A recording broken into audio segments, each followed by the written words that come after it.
Broj 19 ima važno značenje u Kuranu. Posvjedoči li tko krivo protiv Božjeg poslanika, pripiše li sebi autorstvo Kurana, 19 će se nametnuti na njega. Morat će se suočiti s 19. Nad njim je 19. O tome što je tih opasnih 19 napisani su tomovi knjiga. Riječ je o 19 meleka, anđela, koji će vladati ljudima, ili o 19 ljudskih sposobnosti, iako bi onda prijetnja postala još zagonetnija. Kao da bi onda svih probuđenih sposobnosti čovjek počeo raditi u fušu i umro od tih napora. Ili o 19 stupova iz zapovjedi Islama. Kod pisca Zorana Žmirića 19 je datum rođenja, broj sobe, broj godina kod stupanja u Hrvatsku vojsku, broj ubijenih u jednom danu, broj centimetara spolnog organa.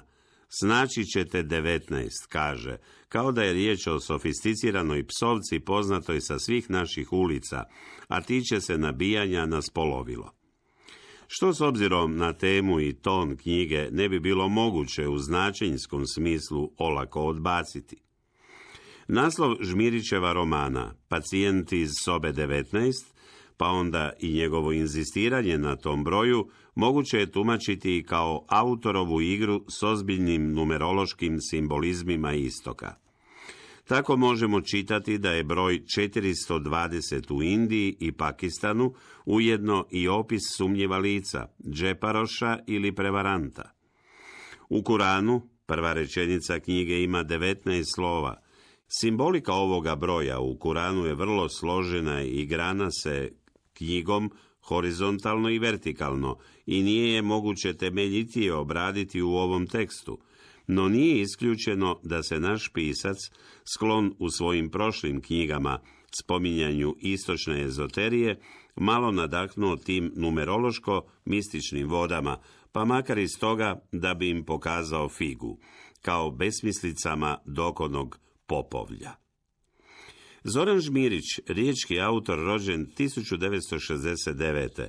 Plodan autor s romanom Blockbuster, nakratko obasjan hrvatskom književnom rasvjetom na parni pogon, jer je bio u 2 finala VBZ-ove nagrade za najbolji neobjavljeni rukopis i te portalove za najbolji roman. Uz književnost Žmirić se bavi i glazbom, bio je član Laufera, Grada i Grića, zapaženih grupa. Glazba svira i u njegovim knjigama. U najnovijoj sve trešti od The Sisters of Mercy, Pacijent iz sobe 19, sam Žmirić sličnom energijom povezuje s Blockbusterom, prvim autorovim okušavanjem s proturatnom tematikom. Roman ima jednostavnu fabulu. Ratni veteran odreže se spolovilo i završi pred psihijatrom, kojemu nepovezano priča priče iz svoga života.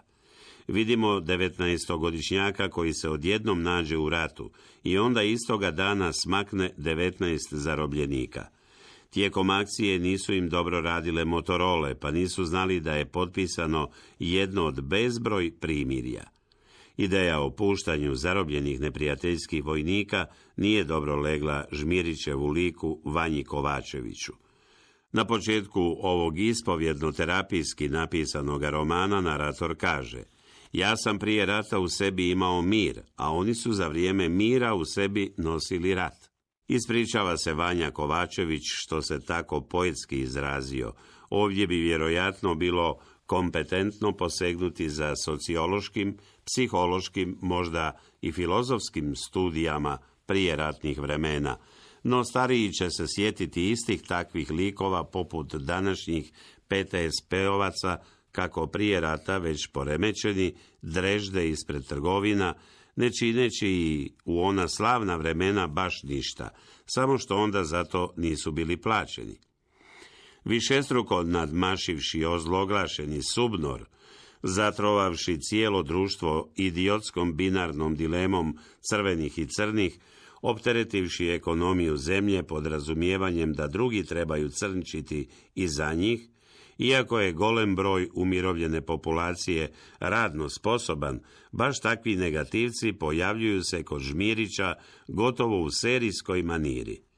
Piše Žmirić i o odlascima Jugoslavena u Trst. Kod njega se miješa ta gruba ratna priča s reminiscencijama na odrastanje i vrijeme koje se u pripovjedačevoj optici redovito pojavljuje u pozitivnijem svjetlu nego kontaminirana sadašnjica.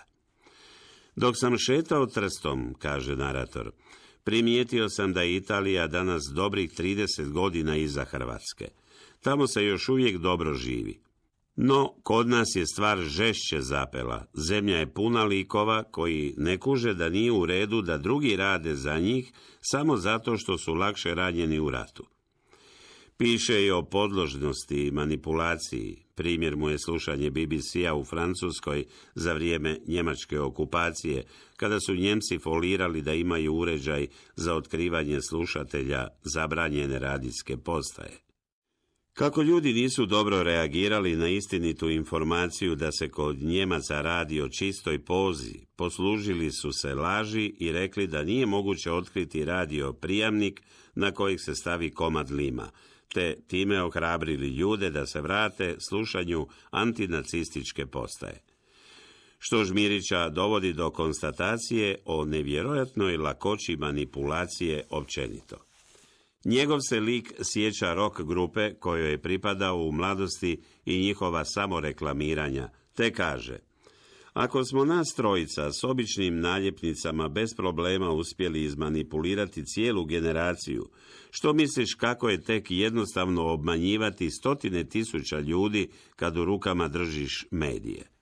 Nakon toga piše o metodama izazivanja rata, lažnim vijestima, onome što danas moramo trpjeti po novinama u obliku majstorskog spinovanja, a što je rezultiralo i ratnim sukobima. Ako su vijesti i bile lažne, poginuli su bili pravi. Prema religiji ima zdrav odnos. Poglavlje naslovljeno s njom u vezi zove se Hvaljen Isus i magija. Čemu nije potreban dodatak? Na pasivno podnošenje svakodnevnih nepravda, što je strategija hrvatskoga naroda, gleda jednako bistrim pogledom. Poslužio se anegdotom o žabi u kipućoj vodi. Ubaciš žabu u lonac s vodom i uključiš štednjak. Kako temperatura raste, tako se žaba prilagođava toplini. Kad voda gotovo proključa, žabi postane neizdrživo vruće i pokušava iskočiti, ali jebi ga, sad više ne ide. Dok se prilagođavala, malaksala je, ostala bez snage i na kraju crkla. Što je ubilo žabu? Vrela voda? Ne, doktore. Ubila ju je odluka da trpi. Te dodaje: ovaj narod će izaći na ulice samo kako bi stao u red za crni kruh. Je li Žmirić hrabar pisac? Vjerojatno jest. Demokrit ima fragment u kojem kaže: odvažna mudrost je osobito vrijedna. Mi nemamo tu vrstu hrabrosti, odvažnosti na javnoj sceni. Imamo međusobno zavađene ideološke antipode, čiji se sukob događa u apstraktnoj sferi, ne i ljude koji diraju prave neuralgične točke vremena u kojem živimo. Neuralgične točke imaju zube i grizu. Ono što je on potpisao, ljudi izbjegavaju šaptati na ulici. Recimo rečenicu, a opet u vezi s vojnim umirovljenicima: zemlja je pred bankrotom, a oni žive ko penzioneri na Floridi. Roman je prošaran pričama, mnoge od njih su izravne i poučne, jedna bi se vjerojatno svidjela autoru pjesme Oj, budi svoj, Augustu Šenoji. To je priča o Ratku Štifaniću, koji nije htio biti Talijan cijelog svoga vijeka, nego Istrijan, i koji je to odbio biti i kada mu je talijanska država dodijelila mirovinu, jer je prisilno unovačen, nosio nekoliko mjeseci njihovu uniformu za vrijeme Drugog svjetskog rata, sve dok nije pobjegao u partizane. Tajnu domoljublja priopćava egzotičnom pričom o otočiću koji se naziva Tristan de Cunha i njegovih 300-tinjak stanovnika. Kad se na otoku ponovno aktivirao vulkan, stanovnici su evakuirani u London, britanski su podanici, da bi nakon neuspjele adaptacije, a zbog žala za rodnim krajem, bili ponovno vraćeni životu u sjeni vulkana. To nije vrh aluzija na domoljublje, na čudnu motivaciju i uvjetovanost življenja po točno određenim koordinatama. Tome ipak pripada kritički dio Žmirićeva romana. Valjda kao nijedan suvremeni pisac, on se odlučio suočiti s realijama svijeta u kojemu imamo nesreću živjeti. Njegova objašnjenja i primjeri ići će određenim društvenim skupinama na nerve, no to neće promijeniti činjenicu da živimo u zemlji u kojoj je imbecilnost stavljena na mjesto inteligencije, one zdrave ljudske pameti koje se tako zanosno prisjeća Krleža u svojem pamfletističkom remek dijelu Na rubu pameti. Sad smo ondje svi dovedeni ne samo na rub pameti, nego i na rub egzistencije besprimjerno iskvarenom političkom vrhuškom, koju bi valjalo skupa sa svim socijalnim grupacijama koje Žmirić opisuje nekako katapultirati na mjesec, te ondje u uvjetima potpune opustošenosti još jedanput iskušati njihov talent za pustošenje.